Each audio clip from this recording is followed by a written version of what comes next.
আসসালামু আলাইকুম বন্ধুরা, সবাই কেমন আছেন? আশা করি ভালো আছেন।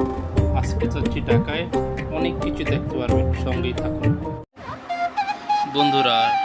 ঢাকা যাওয়ার পথে নারায়ণগঞ্জ চাষড়া নেমেছিলাম। এখানে সুন্দর একটি শহীদ মিনার আছে। মানুষ ক্লান্ত সময় বিশ্রাম করার জন্য এই সময় কাটায়। অনেক মানুষ ঘোরাফেরা করে, অনেক দর্শনার্থী এখানে আসে। বন্ধুরা, আমরা যখন চলতে চলতে বোর হয়ে যাই, তখন বাসের জানালা দিয়ে প্রকৃতির দৃশ্য ক্যামেরা বন্দি না করে পারলাম না।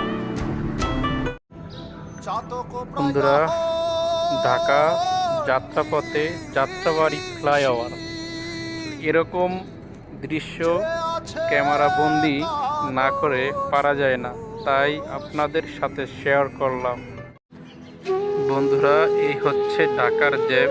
বুঝতেই পারছেন ঢাকার কি অবস্থা জ্যামের কারণে। বন্ধুরা, শেষমেশ আই যাও। ওয়ালাইকুম আসসালাম। এই আমার ছোট ভাই।